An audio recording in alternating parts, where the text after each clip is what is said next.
Hey everyone, Erin Zen Warrior here, and I've just made the mistake I was told not to do with my lighting. Try not to swim around too much. So I just had a wonderful chat with a friend and networking specialist and MatchMe. She runs MatchMe.com, so a singles dating site, and we were talking human design today. And she asked me a question afterwards that I think is a really good question that often comes up in human design is, can I basically take my chart and architect the perfect match for me? And I'm like, who should date who? I have seen, there are all sorts of rules, and we have little ditties about dating and all this sort of stuff within human design. I think here's the thing that you have to remember the most, is that someone who is aligned to themselves, which is one of the reasons we use human design and various other tools like meditation, etc. Someone who is aligned to themselves is going to be easy to date, full stop, even if you're not a match. And most people are not self. It's a phrase we use in human design, which basically means most people are actually living not self themes out. They're trying to prove themselves when they have no willpower. They're, very, very certain about everything, and they've got an undefined mind. They're under the pressure to create more, and they have no root pressure. Most people are living that. I'm a projector that lived as a generator for a long time, very, very common. Who was going to have a good relationship with me? Well, my boundaries sucked, right? So my boundaries around my energy sucked. I didn't know what I was, and I had to learn that. Funnily enough, I learned it without using human design, which is quite cool. And then when I found human design, I was like, because by that stage, I had just decided with my energy management that I just wasn't like everybody else. And it just didn't matter what everybody else thought I should do. I was going to do exactly what I felt and needed for myself. And if that meant I woke up this morning and had to cancel every client that I had because I needed a day off, I would do that. And so I almost did that yesterday, actually, but I was like, Wednesday, you've got a slow day. You'll be fine. So the truth is, it doesn't matter how someone is circuited. If they are not running that circuitry correctly, they're not going to be a good match for you anyway. And you may have great electromagnetics, and you may have a lot of fun together.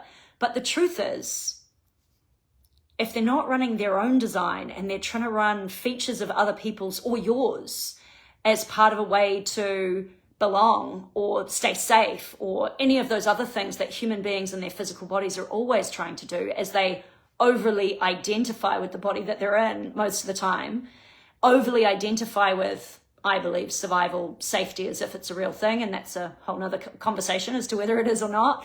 But if they're doing that, they're not honoring themselves. How could they possibly honor you? And so human design is really an individual sport, right? But we use it for relationship. Why? Because relationship is an individual sport too. And it's very, very much about learning about yourself through the other. And learning about yourself as you lose yourself in the other, what it is to come back to self. And what we often do a lot in relationship is we blame the other, or we get on our high and mighty horses. I did this for him. I did that for him. I gave up so much for him. Did he ask you? He did ask me. Did you question why he was asking you that? And if that was a good idea? The other truth is this: when you are not self, you're going to pick someone who's not self. You want someone who's aligned, you're going to test them out, right? And you're going to have to line yourself up. And that takes some work. And that's why, people who are looking for partners and stuff quite often come to me one-on-one. Why? Because getting a partner that's correct for them means them becoming correct. That's the journey. That's meditation. That's tidying up all your food addiction shit. It's tidying up all your addiction shit. It's learning to become 100% responsible for yourself. And a friend of mine recently posted something by Teal Swan where she said about this 100% responsibility shit basically takes away that which is out there that is totally not our responsibility. Like the system is corrupt. I still choose how I function within this system. I still am 100% responsible for this every day.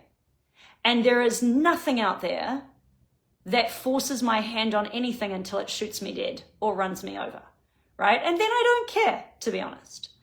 So an answer to my good friends or my good connections, and I hope one day good friends question, can you design someone based off your design for you? And I would say that very question should require you to look at yourself a little bit stronger. Because the truth is, no one is made for you. They are made for themselves. They are made to bring their own subjective viewpoint.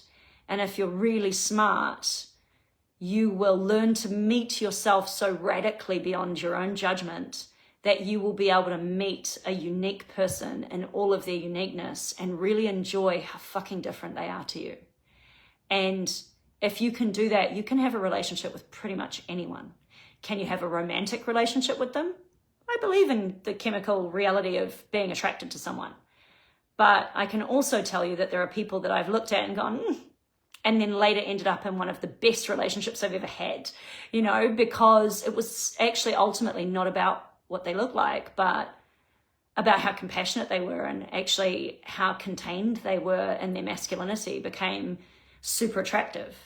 In fact, also talking about that, the masculine and the feminine, there's so much over focus on the masculine and the feminine. I think it was Teal Swan that actually was talking about that, and she was right. Everybody's focusing on being more masculine or being more feminine or what a woman should be like or what a man should be like. And I'm like, actually, to really become your powerful magnetic self, you have to drop those identities. So it doesn't mean don't become more masculine and don't become more feminine. But what I would say is stop artificially focusing on them as if it's something that you can solve. Becoming yourself is not a solution-based system. It's an awareness system. Having a great relationship is not a solution-based reality. It's an awareness-based reality. Am I aware of where I'm at, where my reactivity is at, where my defense mechanisms are at? Can I see what's going on for the other person? And do I follow that very, very powerful book, The Four Agreements? You know, am I speaking impeccably? Am I taking shit personally? Well, maybe I shouldn't do that. Because that's the thing in relationships, right? We say a lot of shit to each other sometimes just for the impactfulness of hurting the other. And it's like, do you really want to hurt the other?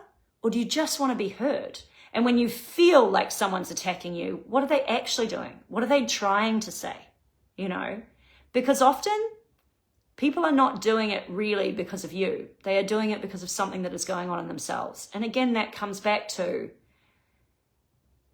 can you really be aware and present in a relationship enough to recognize that someone is not made for you? We are always transitioning in and out of our self-alignment, and we just are not here to get it right. We are here to fuck it up. And then take a pause and be kind to ourselves and remove our judgment of what is good and bad. I once heard Sadhguru talk about that, and it was, I mean, he's often well spoken, but he spoke about the idea that good and bad is a falsehood, essentially. And it is. Good and bad is part of duality. Duality is part of this matrix that we live in. And what he kind of, and I paraphrase, what he kind of went on to say was, when you identify with good and bad, I'm a good person or a bad person, you refuse to see your shadows because you don't want to be a bad person. And why? Because the child in you wants to be safe, and no bad child gets included in things. They get sat in a corner and told that they're naughty. They get sent to their room. They get worse things in some cases, right? So no one wants to be bad because it's not safe in our dualistic world.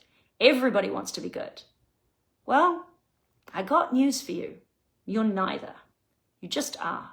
And if you let yourself be and you observe what you are, you will realize it's kind of gorgeous that how one thing exists next to the other, how it spirals into itself, how actually some of these shadows, these protection devices have just been helping us or trying to help us. They've been trying to keep us safe.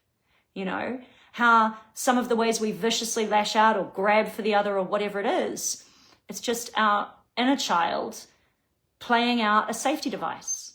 And that was a safety device that made that child feel safe, or did its best to make that child feel safe. And it was useful at the time. So it's not good or bad. In fact, you could even look at it in a really positive way. Some of the most selfish people I know are the most generous. Some of the most generous people I know are the biggest Indian giver. Like, can't use that word anymore. That was a phrase we used to use back in the day. We used to say Indian giver. It's totally racist now. How do I say that? Basically would give with the intention of getting. I don't know why it was given a racial title. I have no idea. But, yeah. So keep that in mind.